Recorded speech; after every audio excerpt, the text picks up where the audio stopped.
roxo verdadeiro, intenso e duradouro, só existia em um lugar, dentro de um molusco marinho chamado Murex, encontrado principalmente na costa da cidade de Tiro, no atual Líbano. Outras cores tinham fontes acessíveis, como o azul, que vinha do índigo, e o vermelho de insetos e raízes, mas o roxo não tinha atalho. Extrair o corante exigia coletar os animais em redes, esmagar ou ferver cada um, e retirar uma secreção interna, que começava incolor, passando pelo amarelo e pelo verde, antes de estabilizar na cor final. O cheiro era tão insuportável que as oficinas eram proibidas dentro das cidades e ficavam isoladas no litoral. Eram necessários entre 9.000 e 12.000 moluscos para produzir uma única grama de pigmento. Arqueólogos encontraram na Grécia uma oficina de produção com mais de 3.600 anos, com camadas e camadas de conchas esmagadas preservadas pelo tempo. Num decreto romano do ano 301 depois de Cristo, a púrpura foi avaliada em mais de 3 vezes o valor do ouro pelo mesmo peso. Não era corante, era o produto mais caro da antiguidade. Na Roma antiga, o direito de usar um manto inteiramente tingido de púrpura era a exclusividade do imperador.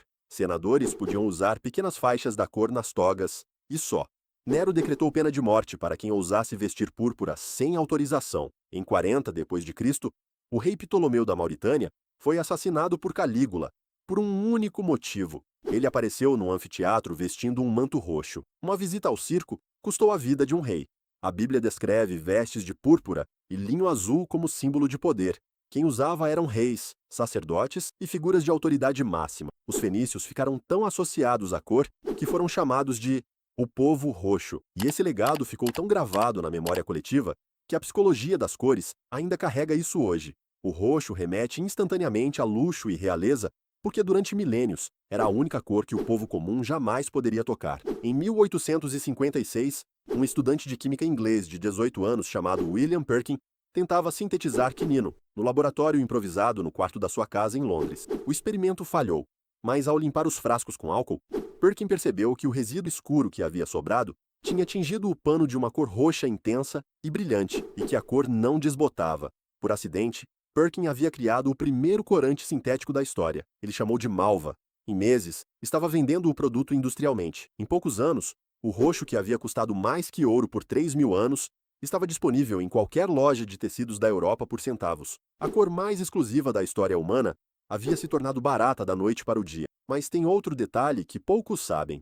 A receita original da púrpura tiria, aquela que vinha do Murex, foi completamente perdida no século XV com a queda de Constantinopla.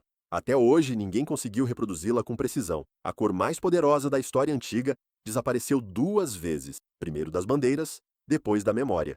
Por que não voltou às bandeiras? Quando Perkin criou o roxo sintético em 1856, a maioria das bandeiras nacionais que existem hoje já estava definida, ou em processo de definição.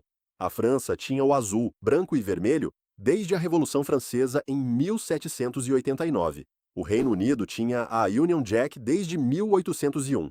O Brasil adotou suas cores em 1822. O mundo estava desenhando suas identidades nacionais exatamente no período em que o roxo finalmente ficou acessível. Roxo nunca havia sido uma cor usada em bandeiras comuns, justamente porque nunca havia sido acessível. Quando ficou barato, simplesmente não havia tradição que o incluísse. Há também um fator técnico que poucos mencionam. As impressoras tinham dificuldade enorme em reproduzir o roxo com fidelidade. A cor tendia a aparecer como azul escuro ou marrom, dependendo do processo. Designers e governos que pensavam em ir o roxo em símbolos nacionais esbarravam no fato de que a bandeira nunca ia aparecer roxa quando reproduzida em papel ou tecido de forma industrial. Era mais simples escolher uma cor que funcionasse. 2 países no mundo desafiaram essa lógica. A Nicarágua e a Domínica são as únicas nações com roxo em suas bandeiras oficiais. Na Nicarágua, o roxo aparece no arco-íris do brasão nacional inserido na bandeira, um detalhe pequeno mas presente. Domínica aparece na plumagem do cerou, um papagaio da ilha, que é o símbolo nacional do país. Foi porque o pássaro que representa a nação é roxo de verdade. A única cor que reis e imperadores morreram para proteger entrou nas 2 únicas bandeiras que a usam não por poder, mas por um papagaio. 3.000 anos de história em uma única cor.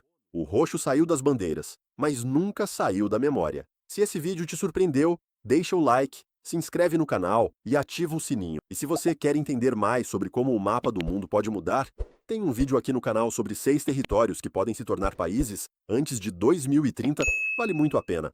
Comenta aqui embaixo Você sabia que só 2 países no mundo usam roxo na bandeira?